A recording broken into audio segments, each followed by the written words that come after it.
because not only am I being called a pedophile, and not only is this chasing me around the country, not naturally, but you all are literally creating a campaign for people to call me that.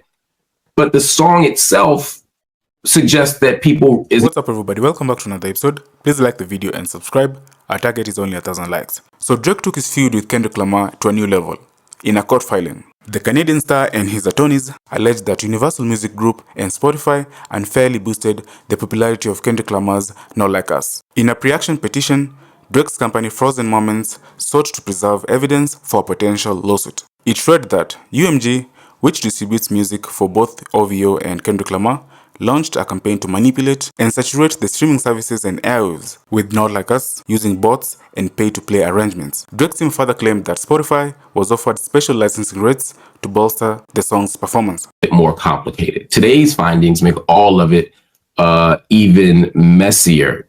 Yes, we're live, Kayla. And so that's what we're going to get into very, very quickly, and then we'll talk about it later tonight on Night School. In a federal lawsuit filed today, Wednesday, January 15th, Drake accused Universal of doing something else. It doesn't sound like they're in good terms, because Mr. Graham, Aubrey Drake Graham is his legal name, he entered a lawsuit, or his people filed a lawsuit for defamation and harassment. Defamation and harassment. I know we use the word a lot, defame. Defamation is when you make a statement that injures someone's reputation. When you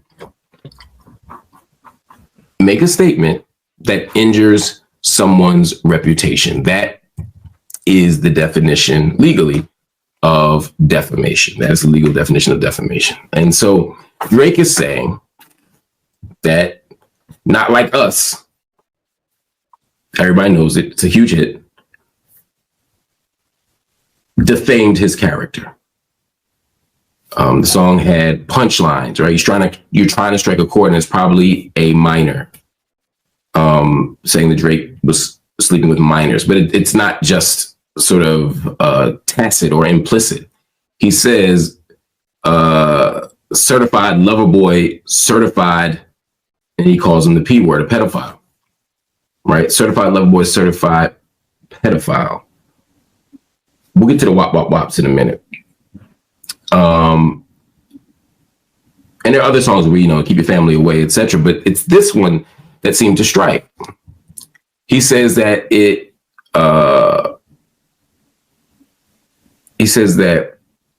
calling him a pedophile was beyond the pale. It crossed a line. Battle raps are known for insults. They're known for hyperbole. They're known for shit talking, to put it frankly. But Drake is arguing that this is something different. Specifically, he says in the lawsuit, and I quote, Universal Music, and I quote, approved, published, and launched a campaign to create a viral hit out of a rap track. So it's not just he's saying that they called me a pedophile, right? He's saying that they made a campaign to let everybody know that I am a pedophile. That goes to the harassment part, right? So again, the first part was defamation, right? The second part is harassment. He said that the company put, quote, corporate greed over the safety and well-being of its artists. So the idea here is not only did you let somebody say things about me that were untrue, in this case, he said, intended to convey the specific, unmistakable, and false factual allegation that Drake is a criminal pedophile, and to suggest that the public should resort to vigilante justice in response. So the first part is you called me a pedophile and you made a campaign so that everybody could hear it. That's defamation. Everybody heard it. Everybody says I'm a pedophile. My name is Drake, and you're calling me a pedophile, right? That's what he's saying. The second part is it's harassment, because not only am I being called a pedophile, and not only is this chasing me around the country, not naturally, but you all are literally creating a campaign for people to call me that. But the song itself suggests that people, as he said, resort to vigilante justice in response. Vigilante justice. I'm assuming that's the wop, wop, wop, wop, wops, right? Wop, wop, wop, wop, wop. I'm a mug. Wop, wop, wop, wop, wop. Let me do my, right? So he's saying that the song is actually encouraging people to engage in violence against Drake. Right, that's his point. So you call me bad things, and you're not saying, "Hey, call your local police officer." Hey, get me counseling. You're saying, "Whoop my ass." This is Drake's argument. It's an interesting argument. It's a compelling argument. I don't know if it's persuasive. I don't know if it's persuasive, but it's the argument Drake is making.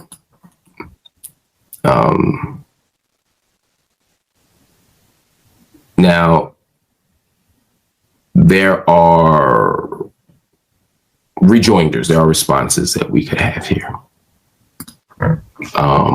One, the most basic one is what the streets are saying, right? This is just some Karen shit. You lost the battle, and now you're crying about every piece of this battle. You're making it a legal issue. This is the epitome of being a Karen. You started some shit, and now Kendrick finishes it, and you don't like the outcome, so you call the police.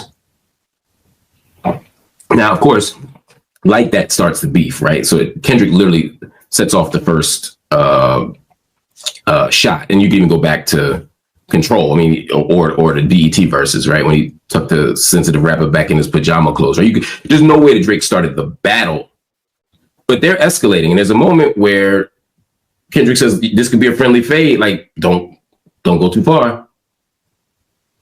Drake turns it up a notch. Drake has a thing for turning it up a notch. He has a thing for mentioning Whitney. He has a thing for mentioning, as Pusha T said, mentioning my fiance, right? So there's a way that he goes personal. He goes into the family stuff.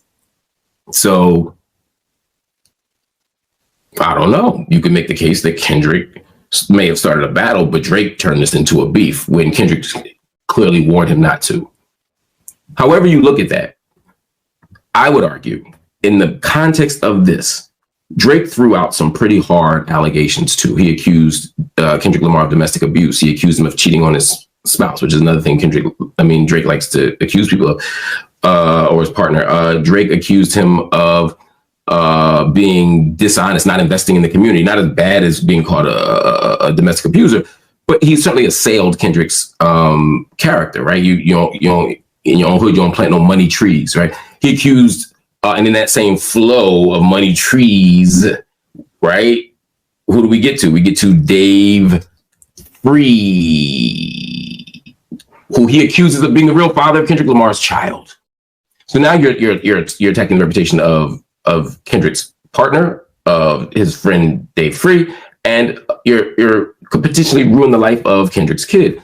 All of this is on the table too, just like what Pusha T did to Drake, just like what Drake did to. We could go on down the list. The point is, battles are always personal. Battles always go really far, and battles always, in hip hop context, accuse people of things that didn't really happen, right? You really think Jay was calling Nas' house and I ain't even give you my number, right? The idea here of like, Jay being 35 in a karate class, Utabo. I mean, come on, like we really think this stuff is happening? We know Nas didn't have, when he broke down the albums, right?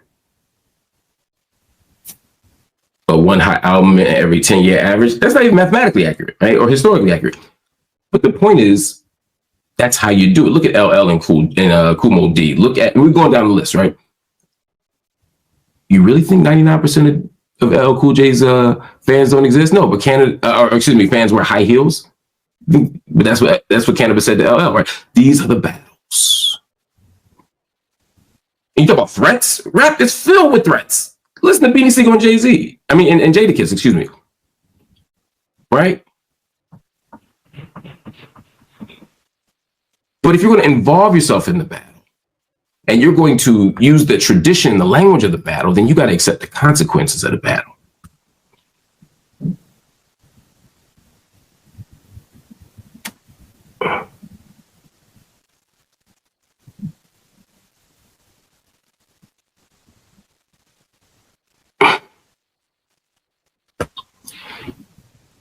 But what happens here, it seems that Drake is in step with battle culture. He's an excellent rapper. You saw that in the battle with Meek. Back to Back is an excellent song. You saw him you saw him even with W Freestyle against Pusha. Like, he can rap. He can rap.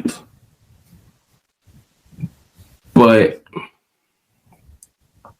this feels out of step with the culture. And this is what people struggle with Drake. It's what I struggle with Drake.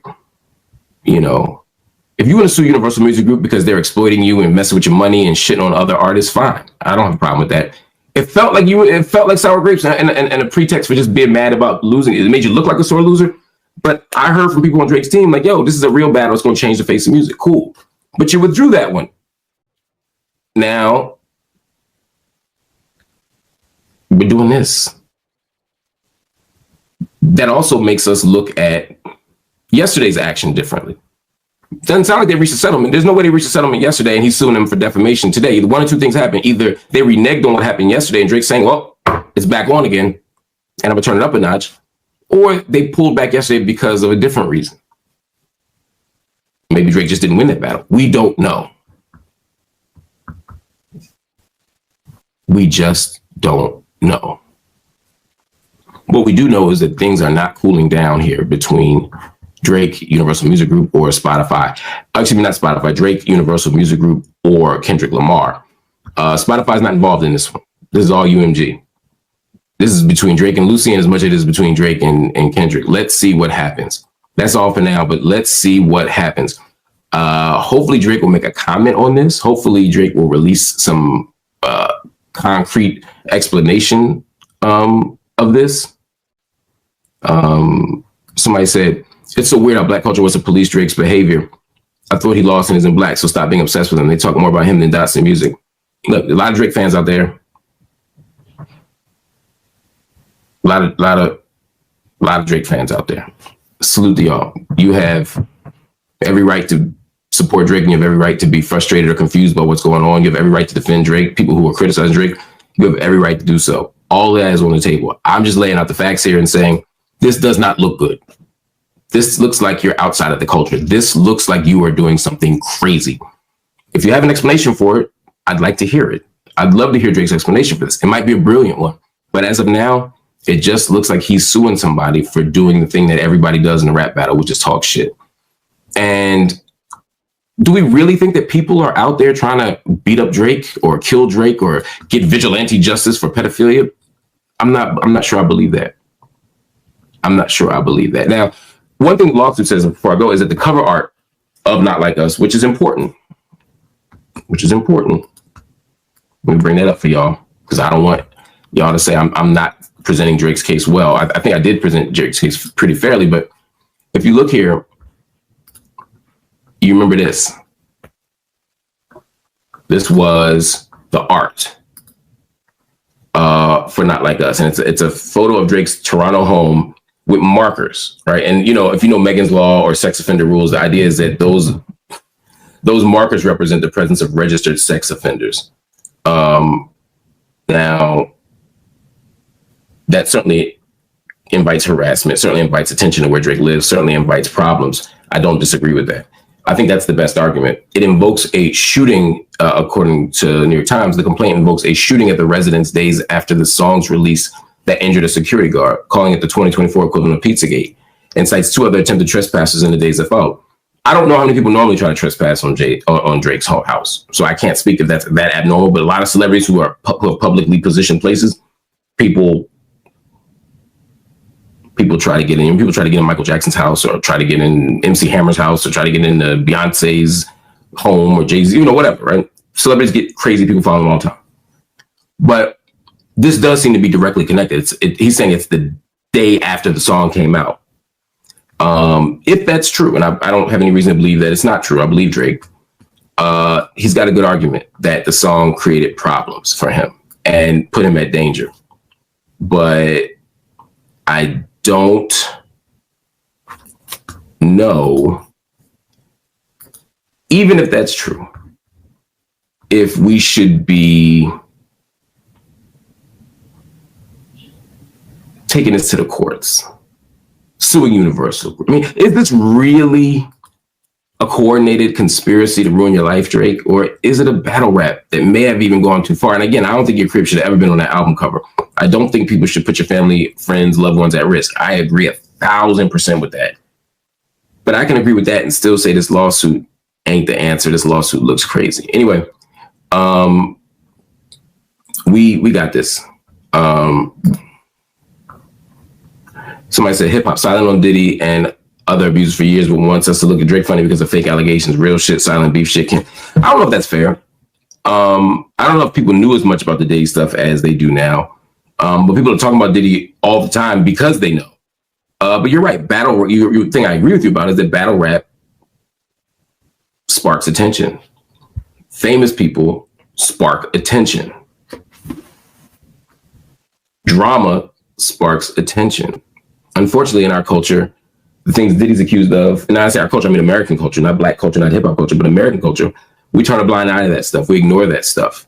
Or we focus on the most tawdry aspects of it, like people's sexuality versus whether they're doing harm. This is all part of the mix, and we need to have a real honest conversation about all of it. I'm with you. But I don't accept the argument that we can't also talk about Drake. I don't accept